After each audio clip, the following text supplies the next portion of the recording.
Las relaciones de pareja son algo maravilloso, algo hermoso, algo que se nos ha vendido muchas veces como el ideal que debemos de tener y al que debemos de llegar como seres humanos. Estas ideas de la media naranja, estos mitos de que antes éramos seres amorfos con 2 cabezas, 4 brazos, 4 piernas, que fuimos separados por un dios malévolo a forma de castigo por cuestionar su forma de establecerse, si mal no recuerdo el mito va por ahí, y que estamos destinados a vagar por la inmensidad del mundo tratando de encontrar a nuestra otra mitad o esta onda del alma gemela, pues son elementos que van alimentando esta idea de que mi deber como ser humano es tener una pareja, y muchas veces asociamos esta idea de tener pareja con felicidad, y yo no voy a ser feliz hasta que encuentre a mi príncipe azul, ¿no? A mi bella princesa, y entonces nos llenamos de expectativas sociales que cuando no se ven realizadas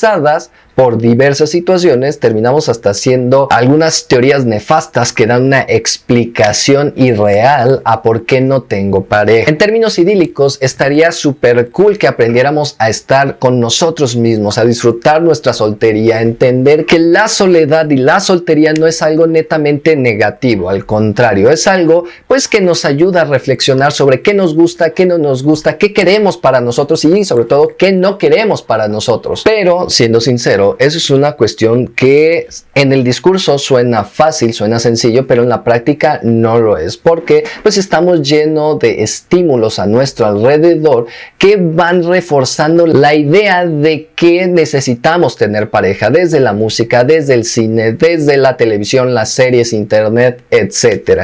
Y sobre todo la forma en que idealizamos lo que deberían de ser las relaciones de pareja. Pero el día de hoy no estamos hablando justamente de cómo conseguir a la mejor pareja, sino que vamos a hablar justamente del otro lado, de una vez que se termine, de cuando ya son estos ex y cuando ya se agarran un odio que Dios sabe por qué se van a odiar, ¿no? Esto solo es una expresión, no van a creer que soy sumamente religioso y que cada domingo voy a misa.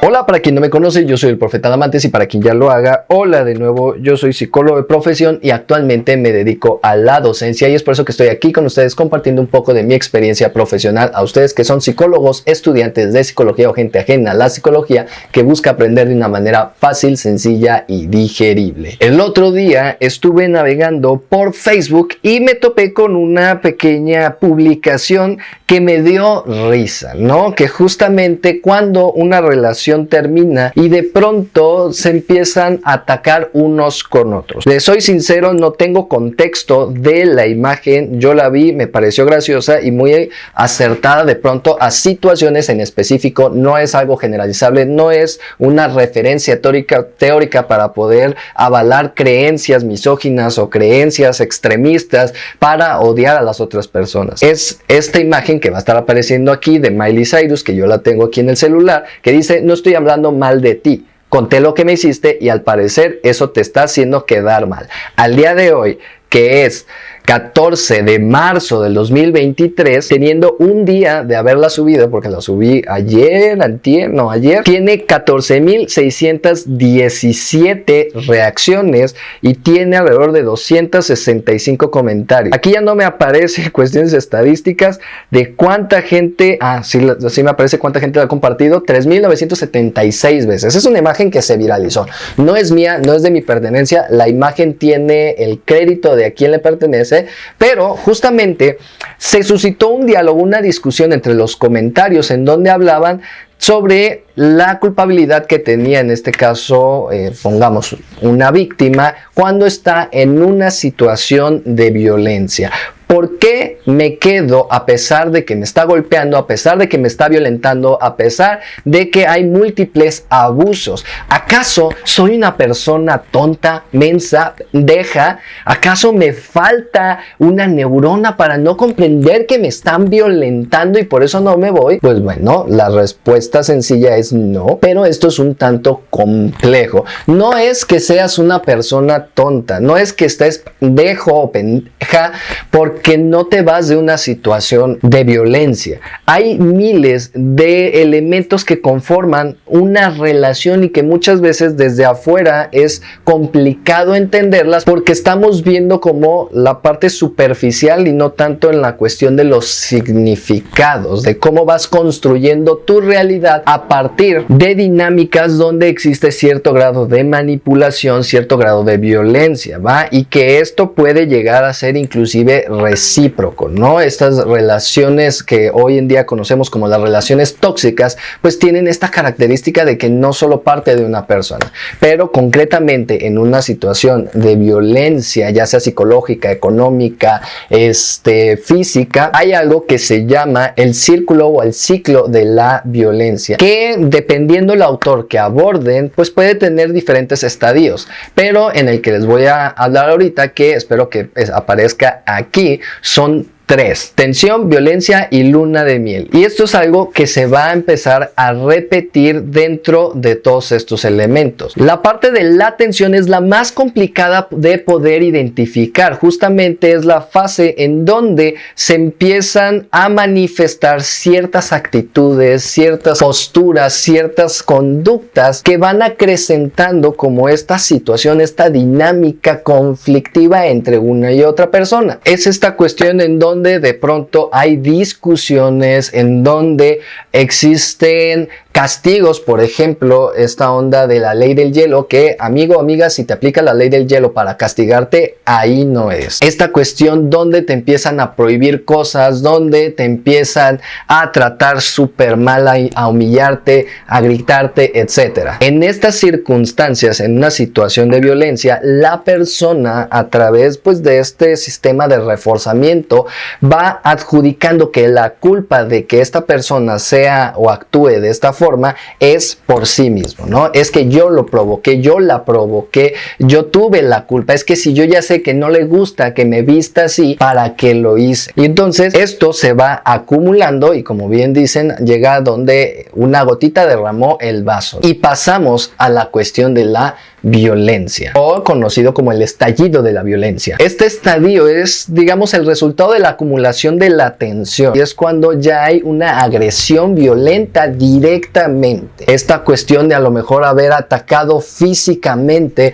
haber amenazado, haber hecho alguna acción con dolo hacia su pareja, y que muchas veces después del acto violento viene como esta cuestión del arrepentimiento, ¿no? De pedirte perdón, de incluso hasta curar las heridas de la persona, continuando muchas veces con este discurso de es que entiéndeme, es por tu bien, me duele más a mí que a ti, lo hago porque te quiero, o estoy educándote para que no pases males con otras personas, ¿no? Y luego después de esto viene lo que es la luna de miel. En este periodo se comienza una especie de reconciliación en donde, pues bueno, yo voy y ya te voy a hablar bonito, te voy a tratar bonito, te traigo chocolates, te llevo de paseo y toda esta parte, como para poder buscar el perdón de la persona y que quede en el pasado, ¿no? Entonces esta cuestión entra en un sistema de reforzamiento, en el sentido de que yo como agresor aprendo que pese a que pueda humillarla, que pese a pueda golpearla, siempre y cuando haga este tipo de acciones de que le gustan, pues eso hace que termine quedando con la idea de que,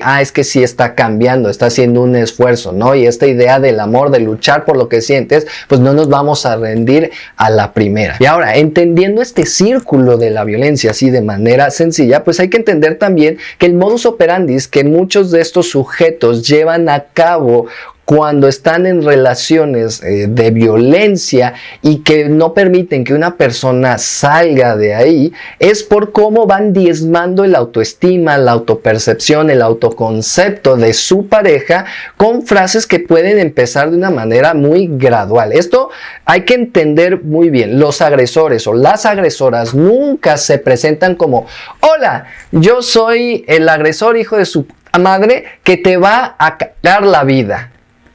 enamórate de mí. No, quizá haya uno o dos casos. Realmente cuando te dicen es que te enamoras de puros patanes, estos patanes muchas veces no se presentan como los patanes, ¿no? Empiezan a hacer todo un labor de convencimiento, de persuasión y muchas veces de manipulación para poder caer pues en este tipo de relaciones, y en dado caso pues no sería totalmente culpa de la persona. Y ahorita vamos a ver, porque todo el mundo tiene pues grado de responsabilidad en su actuar y en sus acciones, pero ante situaciones de violencia también hay que aprender a voltear el foco para entender que la víctima no es la culpable de que fuese así. Aquí hay que entender que quien tiene la culpa es quien está agrediendo, y me pueden decir es que sí, pero la víctima tiene que entender que si está viendo este tipo de conducta se tiene que salir. A ver, como psicólogos hay que entender que no es tan sencillo como lo veo y ya lo evito, porque hay todo un bagaje cultural, un bagaje de pensamientos, creencias, comportamientos adscritos del sujeto o del individuo que no permiten que esto sea así de sencillo. Regresando a esta cuestión de diezmar la autoestima, el autoconcepto de la persona,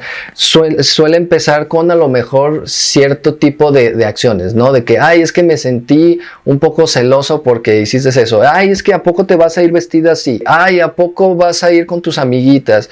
Es que esto y aquello. Y entonces estas acciones de pronto, en la medida en que se van permitiendo, van tomando como mayor peso, ¿no? De repente se dan casos en donde ya hay jaloneos y de pronto es como que no, perdón, es que entiéndeme, me frustra la idea de que alguien venga y te quite de mi lado. Es esa cuestión de poco a poco ir asociando la idea de la violencia con una idea del amor. Esto no es un dato estadístico, esto solamente es para enmarcar la existencia de ciertas personas que compaginan con estas ideas y están en su derecho de creer o no creer. Cuando yo estaba haciendo mi servicio social, me tocó hacerlo en la parte y en el área clínica. Yo tenía una doctora que era mi asesora, a quien le estaba compartiendo ciertos casos, y con uno de mis pacientes era una mujer de aproximadamente 38 años que me hizo un comentario que a la fecha no puedo olvidar, porque se me hizo como bastante impactante la forma en que se había trabajado con ella, ¿no? Porque ella decía, es que creo que mi esposo me está siendo infiel. Y cuando yo le pregunto las razones de por qué considera que estaba pasando eso, ella me dice, lo que pasa es que ya no me ha pegado. Y entonces, pues bueno, ya se dio la plática para analizar como ese pensamiento, esa situación, y en términos así generales, para no dar más datos sobre ese caso, dentro de su dinámica diaria, cotidiana, era muy habitual esta cuestión de ser golpeada, ¿no? Bajo este discurso de lo hago porque te quiero, porque te estoy educando, porque me preocupo por ti. Si no hiciera esto, realmente es porque me valdrías madre. Ese tipo de discursos se van integrando dentro de estos esquemas mentales, como lo pueden llamar los psicólogos cognitivos, como en estas representaciones sociales que pueden llamarlo los psicólogos sociales, o en estos significados culturales que lo pueden llamar los antropólogos culturales. Los integran dentro de...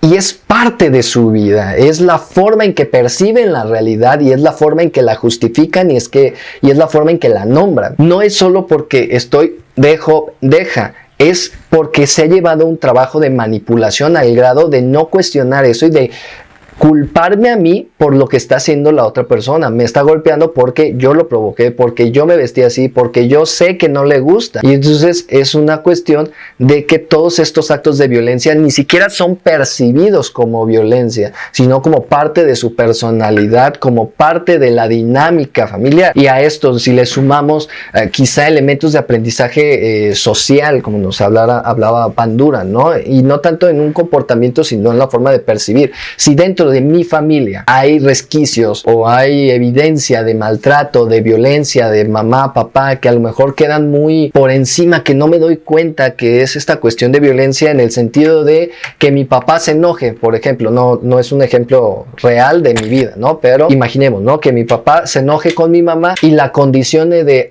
¿sabes qué? Hoy te portaste mal bajo las ideas o las condiciones que yo digo que están mal, no te voy a dar para el chivo. Para los que no son de México y para los que no son de Nayarit, no sé si en otros lados se les diga así, el chivo es como este dinero que se les da a las amas de casa para el sustento del hogar, ¿no? De con esto vas a comprar la comida, con esto vas a comprar lo que haga falta para la casa. No es como tal un sueldo, porque lamentablemente el trabajo de hogar pues es un trabajo no remunerado y que conlleva una carga laboral bastante pesada y que a veces no es valorada. Pero entonces, este tipo de acciones es como que, eso lo hacía mi papá y no lo veo mal. O sea, es que mi mamá se portó mal, ¿no? A lo mejor mi mamá se fue con sus amigas y no hizo la comida. O mi mamá decidió irse a comprar algo que salió más caro de lo que pensaba. Y estos son casos así como muy generales. Hay algunos elementos que de pronto son más agresivos o que caen no solo en una privación económica, sino en la violencia, ¿no?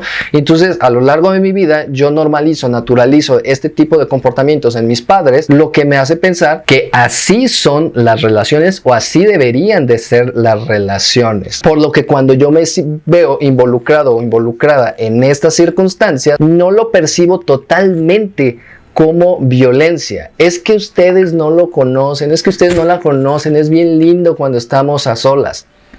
Este tipo de acciones hacen que justifiquemos, ¿no?, el actuar violento de otras personas, y esto a nosotros como psicólogos nos ayuda a entender el por qué no es tan sencillo salir de esta parte. Porque, por ejemplo, una vez más, el discurso denigrante de ¿quién te va a querer así con tantos hijos, con ese cuerpo, con ese cabello, con ese rostro, con esa cara? Entonces van así como que, no, sí, tienes razón, nadie me va a querer así, es que nadie va a quererme con tantos hijos, ¿no? Lo que se buscaría entonces es justamente que mucha gente tiene problema con este concepto, pero es el empoderamiento, en el sentido de poder darle estas herramientas a las personas que están dentro de relaciones de violencia para que puedan entender justamente que pueden ser funcionales fuera de esa relación, ¿no? Que la vida no se acaba si se termina esa relación, y que tienen recursos, que tienen habilidades, que tienen aptitudes para poder salir adelante, ¿no? Y de pronto también esta onda de, ok, vamos a enseñarles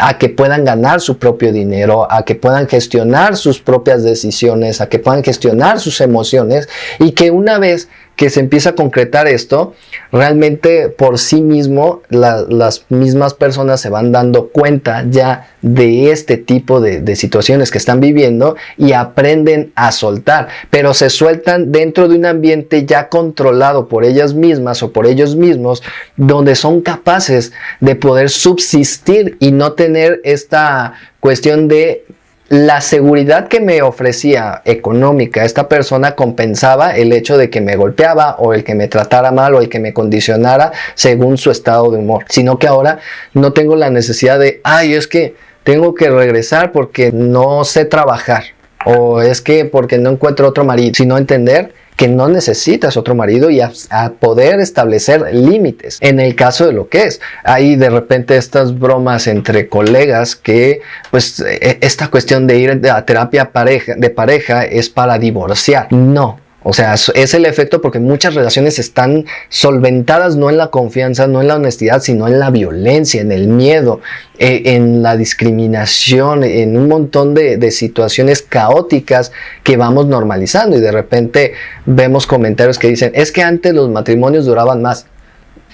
Sí, pero no por amor, no muchas veces por amor, ¿va? Hay que ser claros, muchas veces es porque cuestiones culturales y religiosas hacían ver que el divorcio era un fracaso. Entonces no había permisividad desde el sistema de valores de considerar el divorcio como parte de, y estas ideas ya cimentadas dentro de la ideología cultural, en donde pues el hombre puede tener un buen de pareja. Si el hombre se comporta de determinada manera, entonces debes de entenderlo, ¿no? Comprenderlo y quedarte callada, porque calladita te ves más bonita, según estos dichos populares. Entonces, de pronto no queremos ver el efecto que tiene la cultura en nuestro comportamiento, de este tipo de sistemas de valores que van permeando en cómo pensamos, en cómo nos comportamos, y que están adscritos a una realidad sociohistórica, ¿va?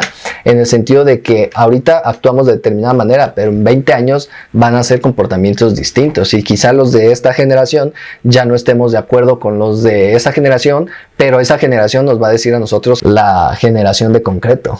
Pero bueno, ¿tú qué opinas acerca de este tema? Déjamelo aquí abajo en los comentarios, me encantaría leerlos. Es un bonito tema para debatir, dialogar. ¿Realmente la víctima tiene la culpa o no? ¿Cuál es el grado de responsabilidad que tiene que asumir? Es un tema que no abordé de manera completa, pero lo podemos dejar para otro video. Déjamelo aquí abajo en los comentarios. Y nada, no te olvides de seguirme en todas mis redes sociales, sobre todo en Instagram, y suscribirte a este y al nuevo canal activando las campanitas de notificaciones. Y nada, yo te mando un beso y un abrazo de manera consensuada y los dejo continuar con su existencia. Bye.